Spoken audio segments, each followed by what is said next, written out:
여러분 반갑습니다. 사무엘하 말씀 묵상 시간입니다. 교만은 패망의 선봉입니다. 이 땅을 살아가면서 교만한 사람들이 득세하고 또 성공하는 모습을 보면서 때로 우리는 부러워할 때가 있습니다. 저렇게 교만하게 살아도 득세한다면 그렇게 세속적으로 사는 게 훨씬 좋은 거 아닌가 하는 그런 유혹되는 마음도 있습니다. 여러분 하지만 기억해야 할 거 하나가 있습니다. 교만한 사람은 반드시 망하게 되어 있습니다. 이것이 성경의 진리입니다. 하나님은 겸손한 자를 높이지만 교만한 자는 반드시 내리십니다. 교만이란 무엇이냐면 안중에 하나님이 없는 것이 바로 교만입니다. 내가 이 땅을 살아가면서 하나님이 없는 듯이 살아가는 것. 그래서 내 위에 하나님이 없고 내가 하나님 노릇하고 왕 노릇하기 때문에 자기 마음대로 멋대로 살아가는 것, 이것이 바로 교만이라고 볼 수 있습니다. 이처럼 불신자, 하나님을 알지 못하는 자는 이 세상에서 지극히 세속적인 방법으로 소인배같이 살아갑니다. 소인배의 특징은 무엇이냐면 강한 자에게 약하고 약한 자에게 강합니다. 내가 어떤 사람에게 지금 약한 존재라고 한다면 온갖 아부를 떨면서 비굴하게 굽니다. 하지만 조금만 힘을 가지게 된다면 그 사람 위에서 갑질을 하게 됩니다. 여러분 이것이 교만한 자의 아주 대표적인 특징입니다. 교만한 자는 세속적 권력을 탐하기 위해서 수단과 방법을 가리지 않습니다. 자기가 불의를 행하지만 양심의 가책이 없이 이것이 불의라고 생각하지 않습니다.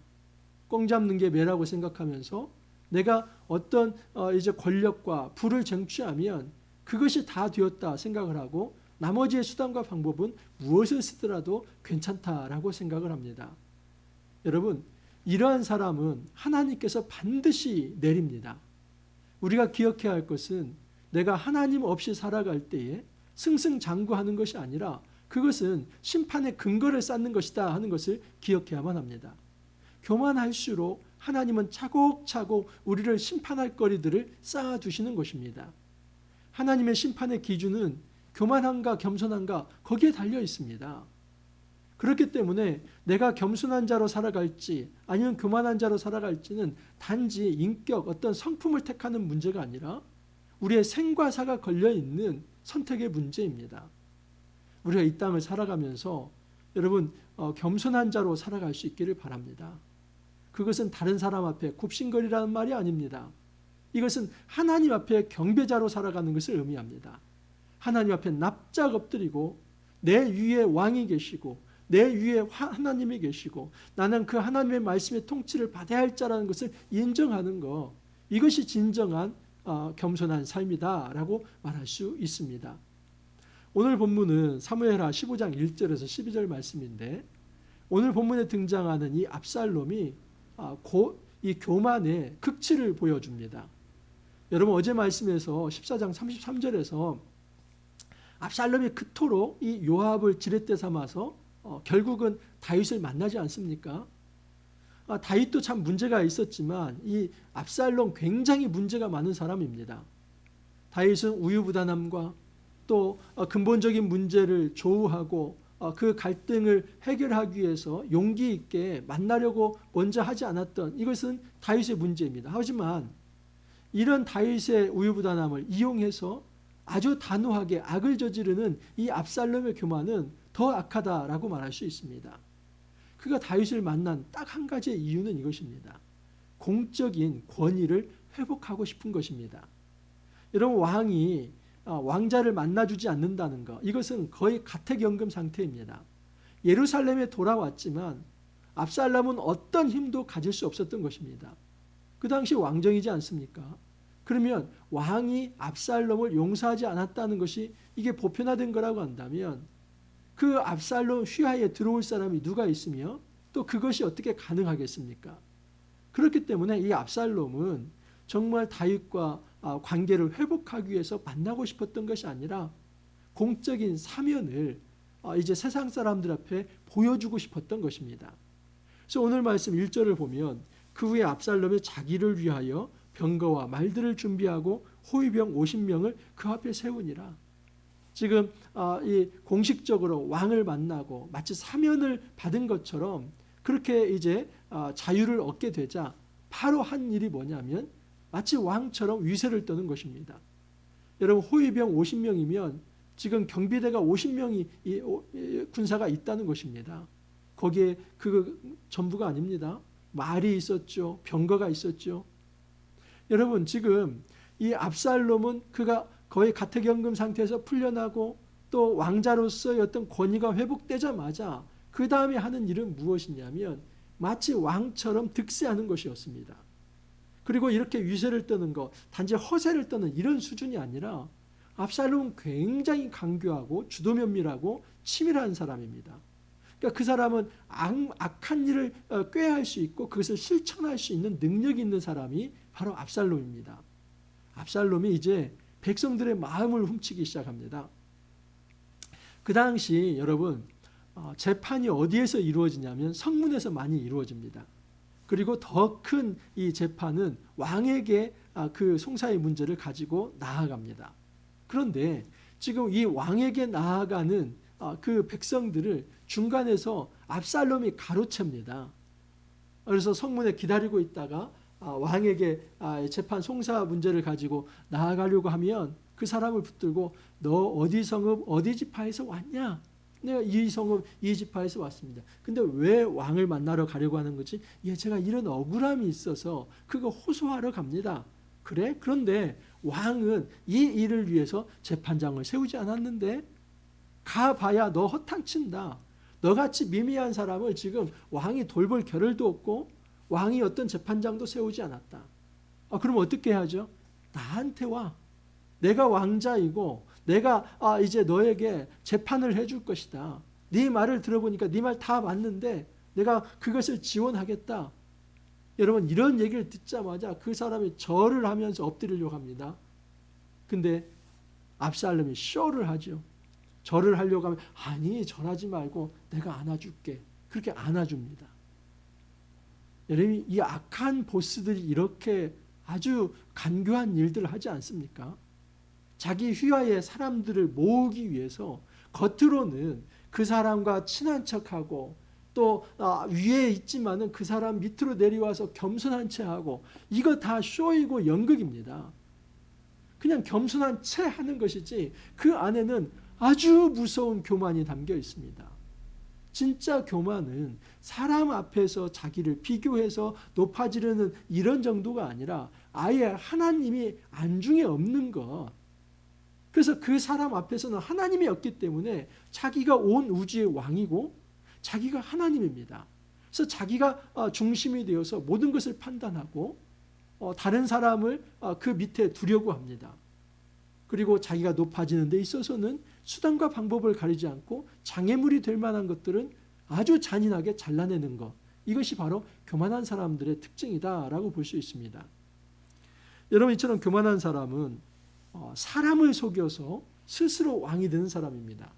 자, 교만한 사람의 두 번째 특징이 무엇이냐면 첫 번째는 사람을 속이게 되는데 단지 사람의 눈만 속이는 존재가 아니라 하나님의 눈을 속이려고 합니다. 7절에서 9절을 보면 4년 만에 압살롬이 왕께 아뢰되 내가 여호와께 서원한 것이 있사오니 청하건대 내가 헤브론에 가서 그 서원을 이루게 하소서. 당신의 종이 아람 그술에 있을 때에 서원하기를 만일 여호와께서 반드시 나를 예루살렘으로 돌아가게 하시면 내가 여호와를 섬기리다 하였나이다. 왕이 그에게 이르되 평안히 가라 하니 그가 일어나 헤브론을 가니라. 여러분 이 헤브론이 어떤 땅입니까? 다윗이 유다의 왕으로 세워진 것 아닙니까? 아주 이 압살롬이 정말 간교하게 지금 이 유다 왕으로 다윗이 세워진 그 헤브론으로 가서 이제 다윗의 권위를 짓밟고 그곳에서 자기가 왕이 되겠다는 이 속셈이 있었습니다. 근데 겉으로 명분은 뭡니까? 4년 동안 이 쿠데타 준비를 해놓고 모든 치밀한 준비를 다 해놓고 거사를 일으키는데 이제 헤브론으로 내려가면서 왕을 속입니다. 내가 그술 땅에 도망가 있을 때 하나님께 맹세한 것이 있습니다. 다시 돌아온다면 이 헤브론에 가서 하나님 앞에 제사를 지내겠다고 그렇게 서원을 했었습니다. 좀 갈 수 있게 허락해 주십시오. 그래서 왕의 눈을 속이는데 그때마다 누구의 이름을 이제 들먹입니까? 여호와. 여호와께서 나에게 이렇게 좀 돌아오게 한다면 내가 그 여호와를 위해서 섬기겠다고 말한 적이 있습니다. 그 서원을 갚기 위해서 헤브론으로 가려고 합니다. 자기 아버지 다윗 왕을 속이기 위해서 지금 이 압살롬은 하나님의 이름을 도용하고 또 남용하고 있습니다. 여러분, 이런 압살롬에게 하나님이 존재합니까? 하나님은 그의 앞에 존재하지 않는 것입니다. 그래서 이 압살롬은 여호와의 이름을 부르지만 철저히 무신론자이고 불신자였다라고 말할 수 있습니다. 교만한 자의 아주 중요한 특징, 첫 번째는 사람을 속이지만 궁극적으로는 그는 하나님 자체도 속이고자 하는, 다시 말해서 아주 불신적 자세를 가지고 살아가는 것, 이것이 교만한 자의 특징이다라고 볼 수 있습니다. 자, 그렇다면 교만한 자가 궁극적으로 세우고 싶은 것이 무엇인가? 그것은 자기 나라입니다. 이 겸손한 자의 특징은 무엇이냐면 나의 왕국, 사람의 왕국을 세우는 것이 아니라 하나님 나라 왕국을 세우고 그 하나님 나라를 위해서 수종도 들고자 하는 그 겸손함이 있지만, 교만한 자는 내가 중심이 되어서 내가 왕이 되는 그 인간의 왕국을 세우고 싶은 것, 이것이 교만한 자의 대표적인 특징입니다. 10절을 보시면 이 압살롬이 정탐을 이스라엘 모든 지파 가운데 두루 보내어 이르기를 너희는 나팔소리를 듣거든 곧 말하기를 압살롬이 헤브론에서 왕이 되었다 하라. 이 계획이죠. 그리고 정탐을 보냅니다. 모든 12지파에 몰래 지금 이 헤브론으로 결집할 수 있는, 이제 헤브론에서 치고 올라가고 또 예루살렘으로 이제 결집할 수 있는 그 군사를 모으는 일을, 사실은 이 일을 여러분 이날 어쩌다 갑자기 할 수 있겠습니까? 그거 아닙니다. 4년 동안 지금 이 압살롬이 성 앞에 오는 사람들의 그 마음을 훔치듯이 그 주변에 있는 핵심 멤버들의 마음을 훔쳐서 이 거사날에 이제 전국에 아주 그 군사를 모으는 그 일을 지금 압살롬이 하고 있었다는 것입니다. 궁극적 목적은 무엇이냐면 자기가 스스로 왕이 되는 것. 여러분, 이스라엘에서 왕이 되는 것은 하나님이 세워야 되는 것이지 자기 스스로 왕이 된다면 그건 왕이 아닙니다. 왜냐하면 하나님께서 위임하시지 않았기 때문입니다. 하나님께서 그 권위를 위임해야 진정한 어떤 권세가 있는 것인데, 하나님도 없고 또 실제 지금 현직 왕인 이제 다윗 왕의 어떤 권위도 없는 그런 상태에서 스스로 왕이 되는 겁니다. 이게 뭡니까? 이게 바로 반역이고 쿠데타이죠. 지금 이 압살롬은 교만한 상태에 하늘 높은 줄 모르고 이제 정말 자기가 지존자처럼 높아져서 쿠데타를 일으키고 있습니다. 그때 청함을 받은 200명이 압살롬과 함께 예루살렘으로부터 헤브론으로 내려갔으니 그들은 압살롬이 꾸민 그 모든 일을 알지 못하고 그저 따라가기만 한 사람들이라. 제사 드릴 때 압살롬이 사람을 보내 다윗의 모사길로 사람 아히도벨을 그의 성읍길로 청하여 온지라. 반역하는 일이 커감에 압살롬에게 돌아오는 백성이 많아지니라. 압살롬은 대단한 정치가입니다. 여러분, 이 사람 선동자입니다. 그리고 심지어 다윗의 모사, 그러니까 여기 아히도벨은 창략가입니다. 다윗의 측근이었습니다. 근데 그 사람을 회유해서 지금 다윗을 배신하고 자기의 신하로 만들 정도의 대단한 사람입니다. 지금 이런 어떤 압살롬의 이 반역의 모임에 사람들이 구름대같이 모여들었다고 합니다. 이게 대세이지 않습니까? 한번 어떤 큰 흐름이 마련이 되면 사람들은 그 흐름에 따라가게 되어 있습니다. 아주 비밀리에 정탐을 보내서 그 군사들을 모으고 또 핵심 책략가가 될 만한 아히도벨을 세우고, 그리고 예루살렘에서 또 200명이 내려오게 하고, 이렇게 하면서 그는 모든 쿠데타 준비를 다 마쳤던 것입니다. 이쯤 되면 정말 이제 모든 정권이 압살롬에게 다 넘어가는 거구나. 아니, 세상에 이렇게 교만한 사람이 잘 될 수 있어? 하나님의 정의는 어디가 있고 하나님은 이 시간에 뭐하고 계시나? 그렇게 생각할 수 있습니다. 하지만 여러분, 하나님은 지금 이 모든 상황을 다 지켜보고 계십니다. 하나님은 저울에 달아보십니다. 그 사람이 공의를 행하는지 아니면 선을 행하는지, 그 사람이 겸손한지 아니면 교만한지 그것을 달아보십니다. 우리가 기억해야 할 것은 이 압살롬이 지금은 성공하는 것처럼 보이지만 그는 반드시 실패할 수밖에 없고, 그리고 비참하게 여러분 정말 최후를 맞게 됩니다. 지금 당장 성공하는 것, 지금 당장 일이 잘 되는 것, 그것 때문에 내가 이 교만한 어떤 자세를 유지한다고 생각한다면 그것만큼 어리석은 것은 없습니다. 지금 당장 성찰하고 돌아봐야 할 것은 무엇이냐면, 내가 하나님 앞에 겸손한가? 내가 겸손한 채 하고 있는 것은 아닌가? 정말 겸손이라고 하는 것은 예배자가 되는 것입니다. 하나님을 의식하는 것입니다. 우리 이 높으신 하나님, 모든 것을 불꽃같이 지켜보신 하나님, 우리의 삶의 모든 자리에 CCTV가 있습니다. 이 세상에서 돌아가는 CCTV가 아니라 하나님의 불꽃 같은 눈으로 지금 바라보시는 그 CCTV가 있습니다. 나의 속마음을 보시고, 나의 말과 행동을 보시고, 그리고 내가 무엇을 계획하는가를 보시고, 어떤 사람을 미워하고 어떤 사람을 위해서 기도하고, 여러분 이 모든 것 세세하게 다 들여다볼 수 있는, 그 중심을 볼 수 있는 분이 우리 하나님입니다. 그런데 그 하나님을 의식하지 않고 자기 멋대로, 그리고 불의를 행하면서 다른 사람을 짓밟고 그 위에 서서 군림하려고 한다면 하나님께서 그것을 그냥 놔두시겠습니까? 반드시 하나님은 심판하십니다. 여러분 이 땅에서 거짓이 판치고, 그리고 그 거짓이 진실을 이기는 것 같지만은 절대 거짓은, 이 어둠은 그 빛을 이길 수 없고 진실을 이길 수 없습니다. 우리가 이 사실 기억하면서 다른 무엇보다 하나님 앞에 엎드리길 바랍니다. 거기서부터 겸손은 시작됩니다. 그리고 하나님 앞에 겸손한 자가 오히려 세상 앞에서는 좀 당당할 수 있습니다. 우리가 좀 부족하다 할지라도, 좀 결핍이 있다 할지라도 그것으로 여러분 우리가 기죽을 필요가 없습니다.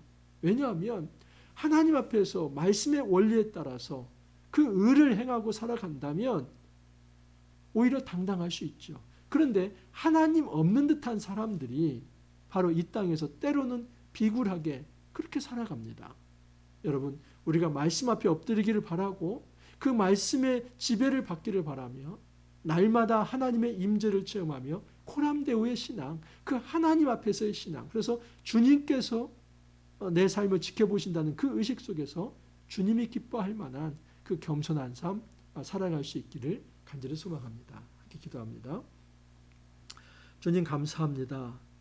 겸손한 자를 높이시고 교만한 자를 폐하시는 우리 하나님, 우리가 이 땅을 살아가면서 날마다 하나님의 앞에서 신전의식을 가지고 주님의 임재를 기억하며 살아갈 수 있게 하옵소서. 우리가 예배자로 주님 앞에 엎드리게 하옵소서. 그 겸손한 마음으로 세상 앞에 서게 하여 주시사 약한 자들에게 긍휼의 자세를 가지고 낮아지게 도와주시고, 또 불의하고 강한 자들 앞에는 하나님의 권위를 가지고 맞설 수 있는 그 귀한 삶 살아갈 수 있도록 은혜를 더하여 주옵소서. 주님 감사하옵고 예수님 이름으로 기도하옵나이다. 아멘. 사무엘하 말씀 계속 진행되고 있습니다. 이제 압살롬의 반역 장면들이 이번 주 말까지 계속 진행될 텐데, 우리가 하나님 앞에서 좀 더 겸손하게 엎드리는 나날이 될 수 있기를 바랍니다. 오늘 하루도 여러분 평안히 또 생활하시고 또 내일 찾아뵙도록 하겠습니다. 감사합니다.